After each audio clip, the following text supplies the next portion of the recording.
Hey everybody, it's Kory. Thanks for joining me. In today's video, we're going to drill 6,000 holes in this building behind me. Let's get into it.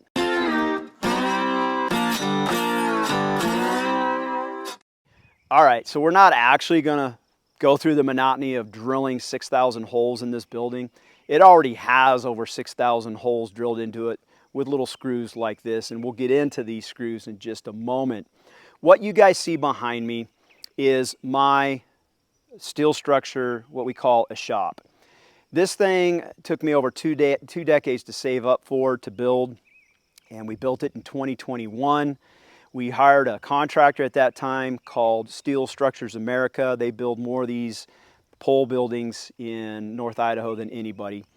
And in 2021, when we built this, it was the all-time record high for building material costs. If you remember, we were just coming through the pandemic. There were supply chain issues. A lot of the shipping containers were stuck out in the ocean.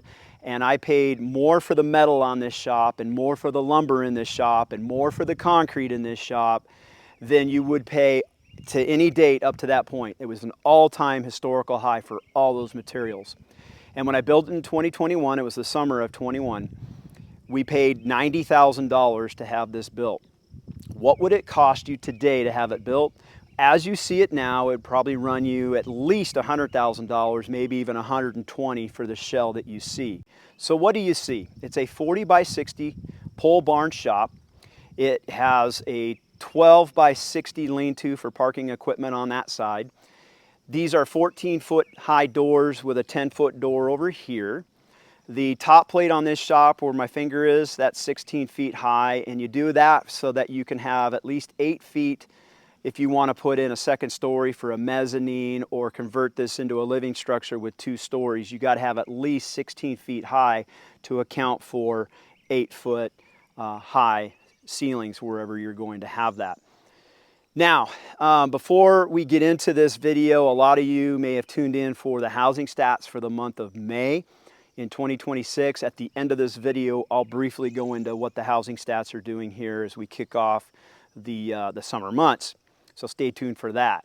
All right, getting back into why you need to think twice about converting one of these into a residential structure. All right, so let's talk about the way people use these shells for residential living. The first and most popular way people use these for residential living is they convert them into what we call accessory dwelling units. They usually will take up one bay and go all the way down, taking up about 1/3 of the structure for like a little apartment, or they'll take up 1/3 of the back and make that into an apartment. That accessory dwelling unit here in Kootenai County and in most of the counties of North Idaho, there are limitations on the size of those. So if you're going to convert one of these into an ADU before you build your main house, you want to talk to the county about what you intend to build that main house square footage wise at. You don't just jump into these things and start building them into living quarters without knowing the end game. All right, so that's the first way and most popular way most people will put a residential unit in something like that. That's called an accessory dwelling unit. Then there are those that actually convert all of the whole square footage into a living quarters. If you were to take this 40 by 60 and just keep it a single story, that's 2,400 square feet of living quarters.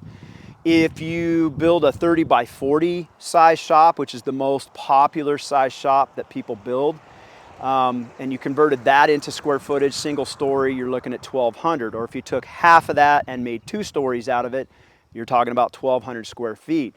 That's not a lot of square footage. It's probably just enough for a couple or a small family. But when we talk about converting all of the space inside of this into residential living quarters, that's what people most often refer to as a barndominium. People are under the grave misunderstanding that you can convert one of these into residential living and save money. If you were to save money by taking one of these and retrofitting it into a residential living quarters, whether it's an ADU or an actual full-on barndominium, by the time you invest the proper insulation, flooring, roofing, and all the stuff that goes into building a house, your kitchen cabinets, your kitchen. By the time you put all that money into converting this into a comparable stick-built residential home, you're not going to save any money. And I do want to make myself clear here. We do buy these for clients and we do sell these for clients.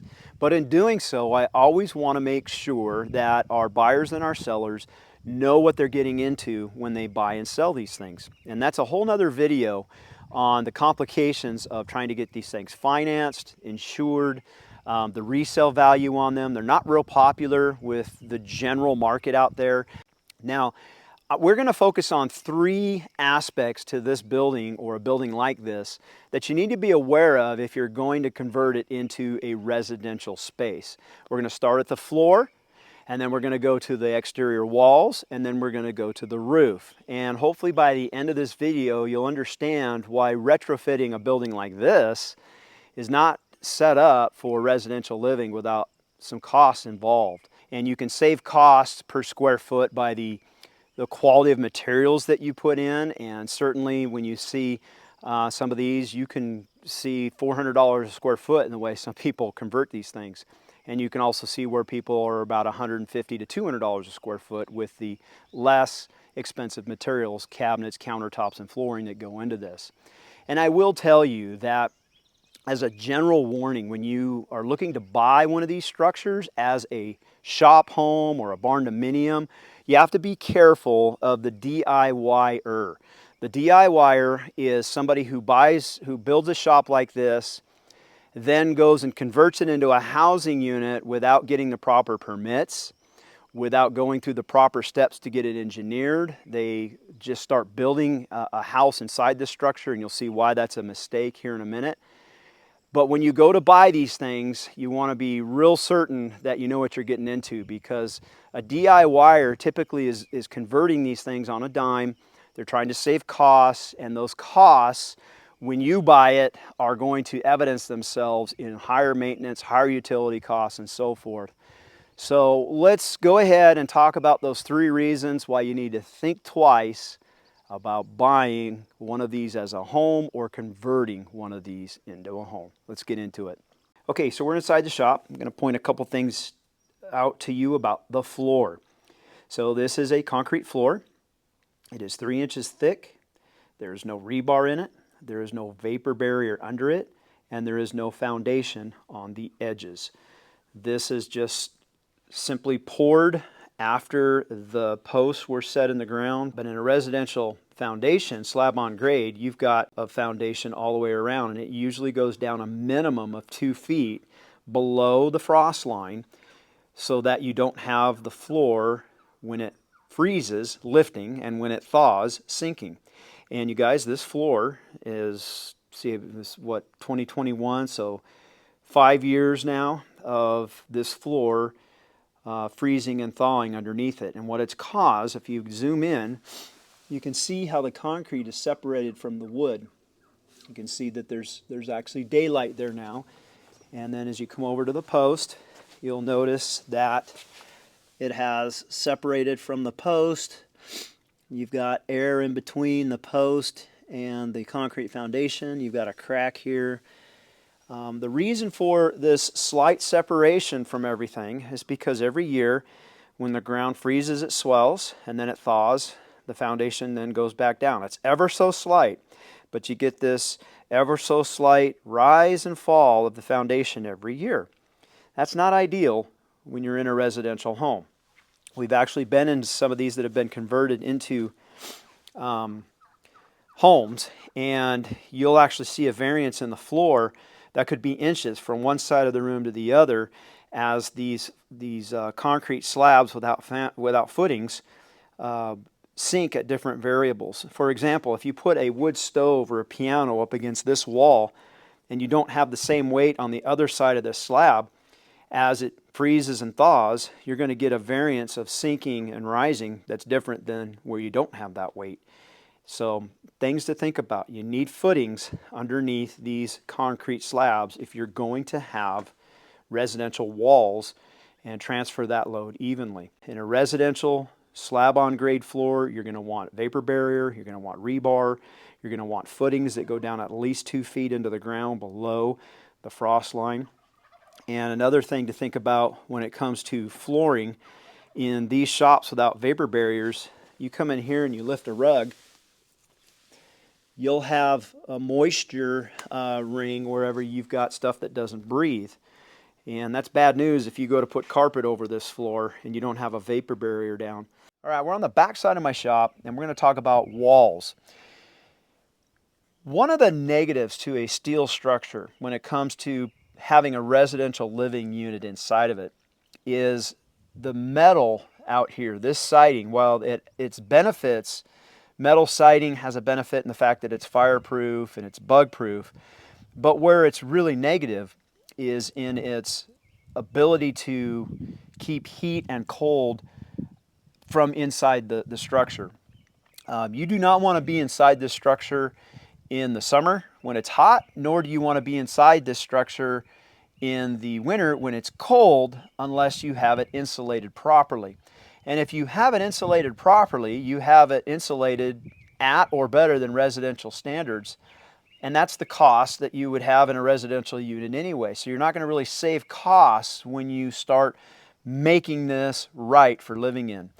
And it's actually a negative to have metal here in North Idaho as a siding because metal conducts heat and cold better than any material. And that's evident on a hot summer day. If you had a piece of plastic, a piece of wood, and a piece of metal, and it's 100 degrees out there, which one are you going to want to handle? You're not going to want to touch that hot piece of metal. You'd rather touch a piece of wood or a piece of plastic that isn't so hot. Same thing is in the winter with the metal. If you have a piece of plastic, a piece of wood, and a piece of metal, and let's say it's 0 degrees outside, the last thing you want to do is touch that cold piece of metal. You're going to want to touch the wood or the plastic first, and that's simply because metal conducts heat and cold. And the problem with that as a siding is it takes that cold and heat and throws it into the wall.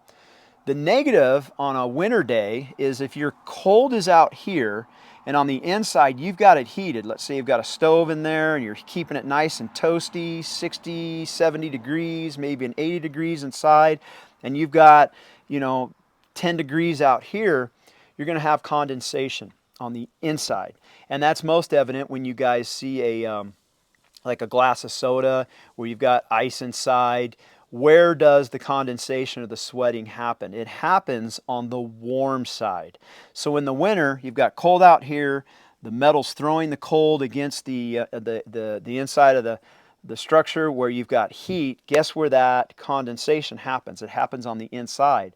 So you literally will go inside of one of these structures, and where you see the wood and you see the insulation, you'll actually feel moisture on the inside if it's really, really cold out here. And then metal causes that to happen even greater than if you had cement fiber out here, which is a typical siding that we see here in North Idaho, or you have cedar, lap siding.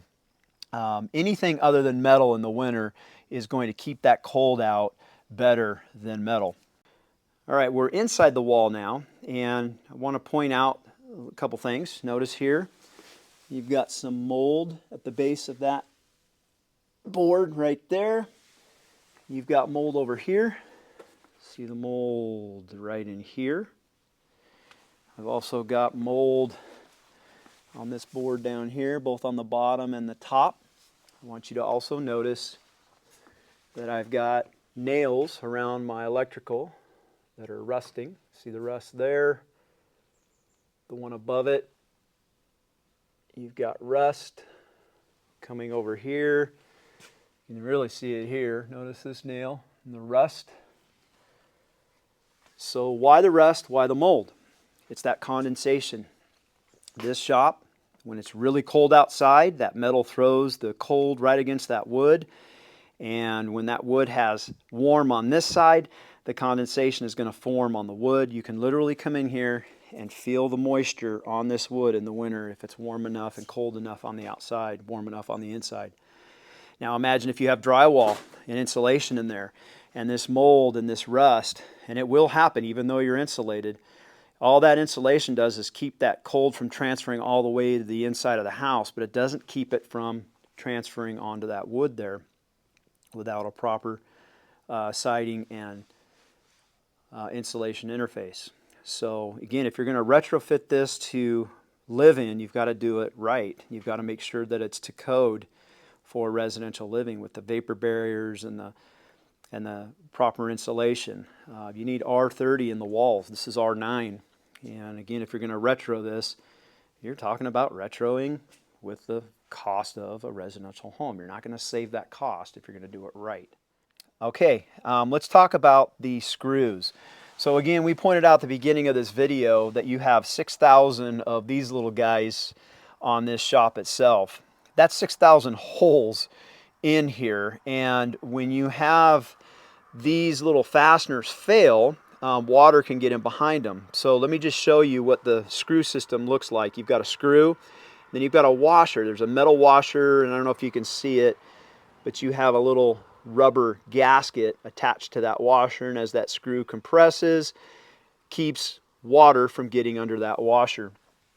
The problem is that those little washers fail, and I'm going to show you that and the potential that that has here. Okay, I'm going to do my best. We're going to look at a couple of these fasteners and look at them. And you can see in the top of this frame, I've included a graphic of how screws can be set properly or improperly. And let's take a look at how it looks in real time. So let's look at this screw, and as you look at this screw, you can see that the washer is squished out on this side and no squish on this side. And that's because this screw is angled in, and there's more pressure on this side causing the compression of the gasket. So that is an improperly screwed in screw. This one, again, compression on this side. You've got squeeze out on the gasket here, but no squeeze out here. And again, it's on an angle like this when it should be in straight. That one is sufficient. That one is sufficient.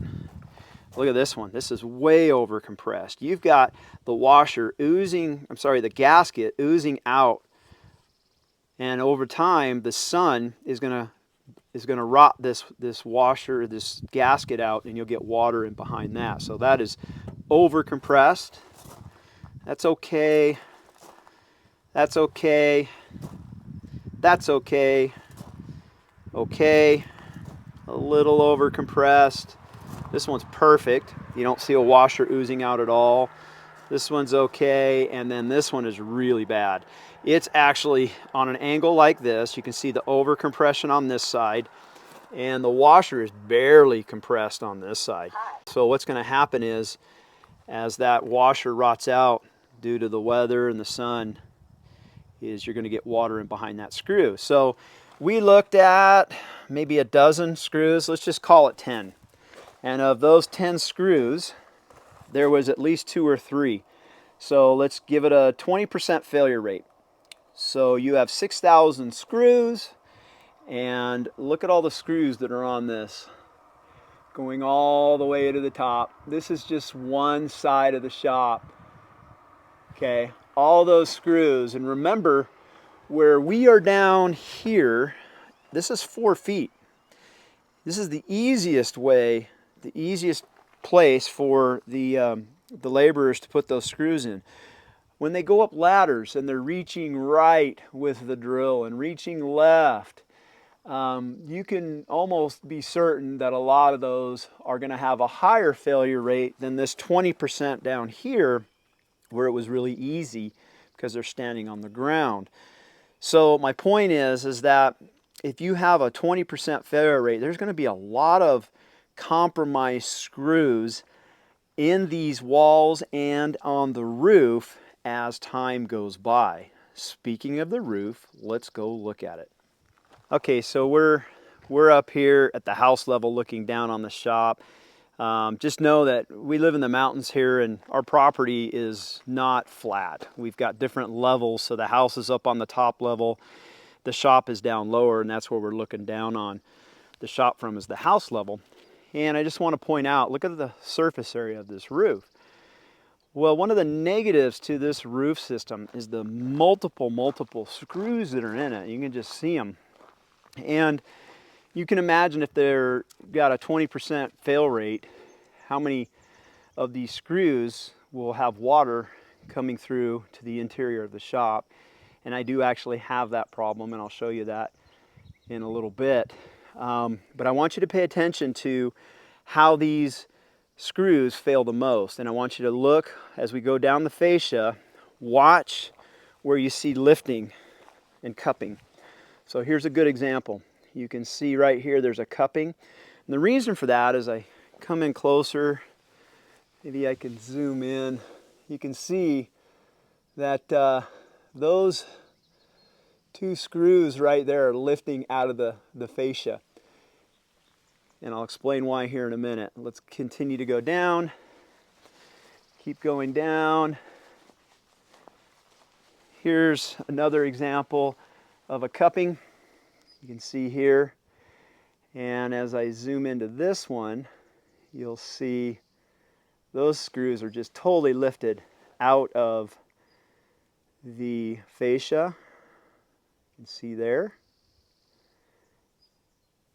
And then look at these guys over here. These are some really jacked screws here. Let me zoom in here. I don't know if you can see that, but those screws are at weird angles on the edge there. And then you've got more cupping down there on that end. So let me back out and explain to you why these screws have such a problem. I want you to imagine that you have 3 feet of snow up here on this roof every winter, and at times that all turns to ice.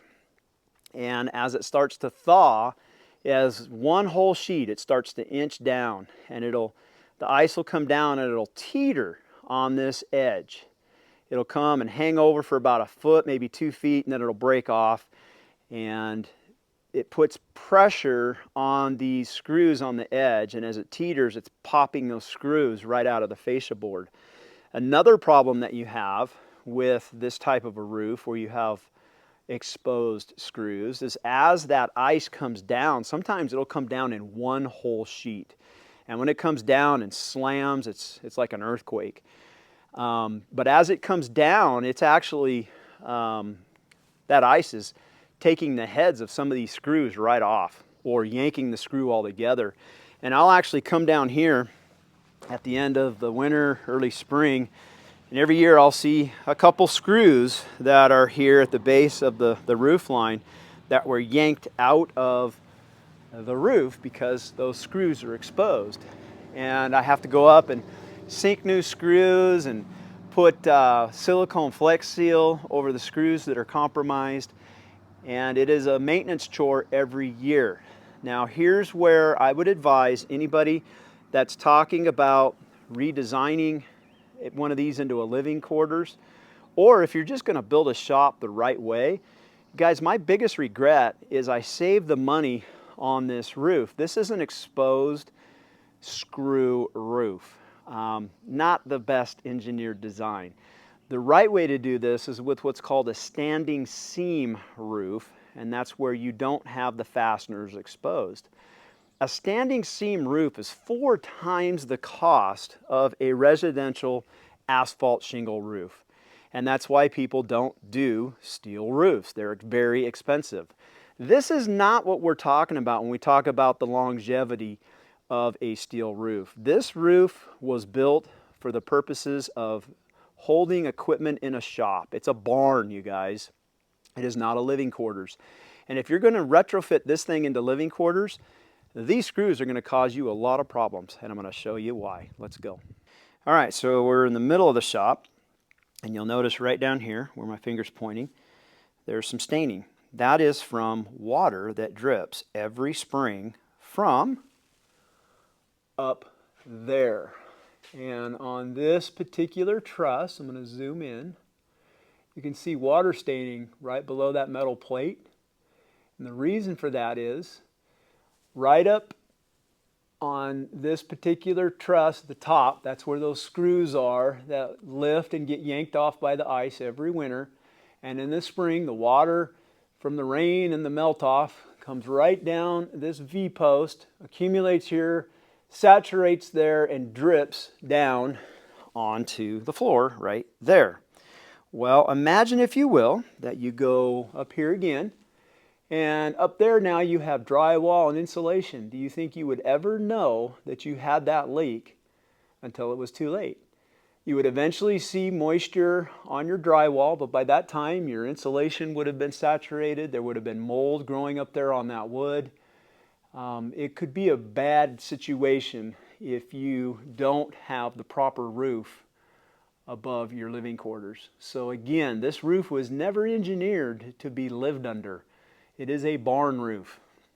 It is a shop roof. And if you're going to retrofit one of these buildings into a residential living quarters, you better have a different roofing system.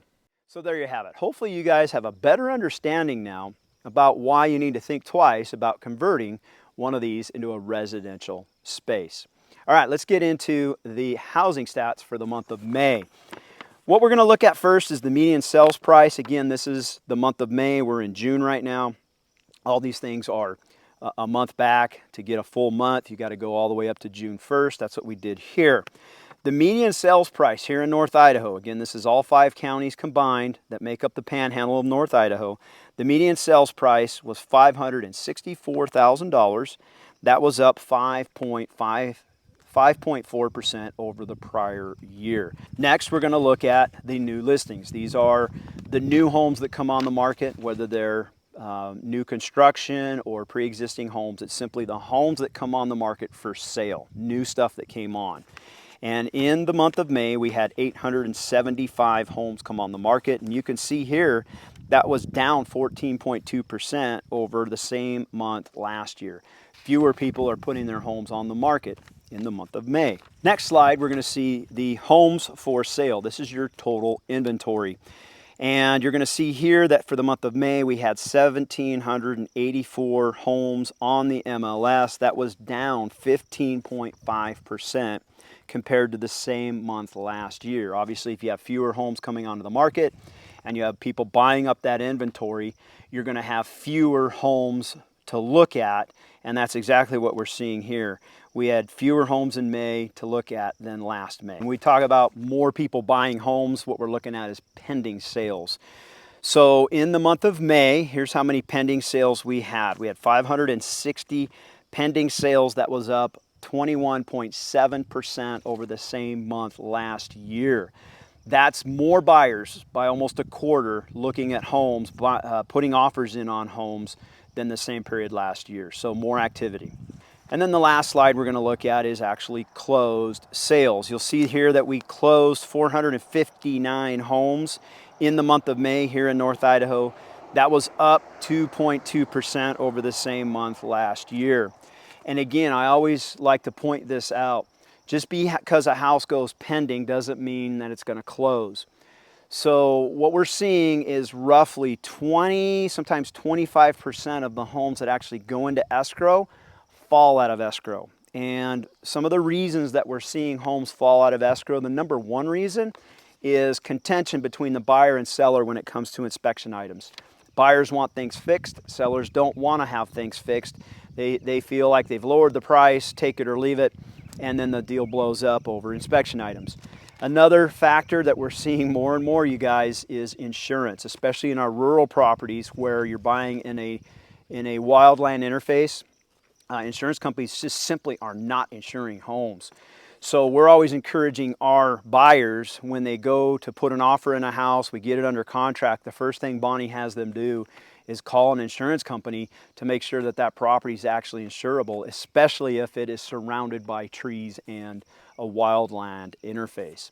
That's another reason that we see homes falling out of escrow. And then just to be frank, one of the reasons over the last couple years that we've seen homes fall out of escrow at a higher rate is simply because we have a lot of new agents. Again, when you go into escrow and things pop up, you want to have a professional that knows how to navigate those waters. And quite frankly, we've got a lot of new real estate agents in our market since 2020 and they're dealing with these dynamics or not dealing with them, or dealing with them in an insufficient manner, and things fall out of escrow because of that.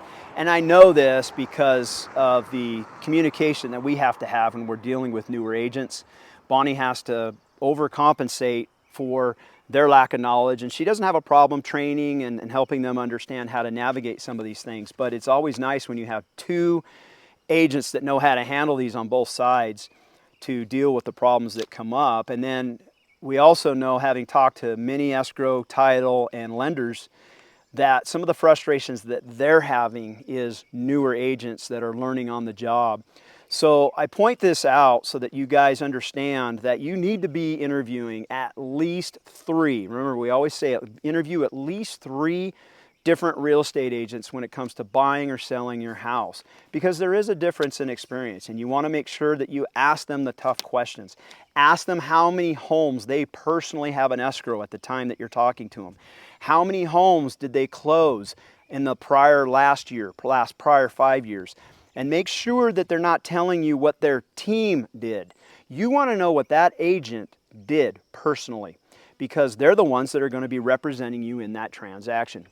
So we always recommend that you interview at least 3 agents. If you're interested in interviewing us about how we can help you buy or sell a home, there is a link in the description below. We can do that on a Zoom call, a phone conference call. We can do it over email. However you're comfortable communicating, I'm here. Would love to get you your questions answered at no cost, just so that you can kind of get a feel for who we are. And honestly, we want to get a feel for who you are and see what your expectations are, to see if we can meet your expectations, because there are times where we can't meet people's expectations. Bottom line is, interview your agents. We'd love to be one of those. That's it for this video. We do appreciate you guys watching. Take care now. Bye.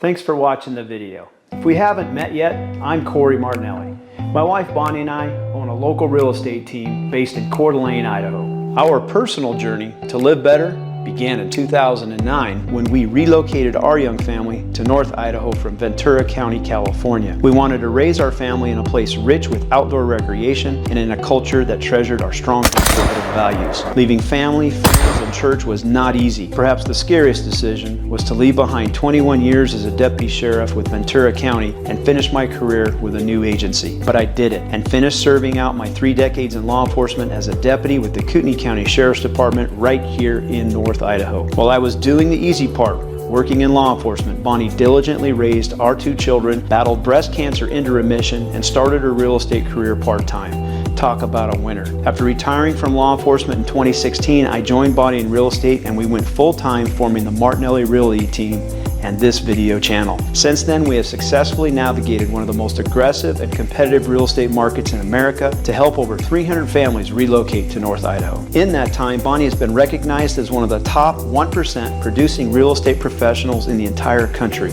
It is this experience that we have gained in the market that forms the foundation of our videos. If you are wondering if you can live better in North Idaho, we dedicate this channel to you.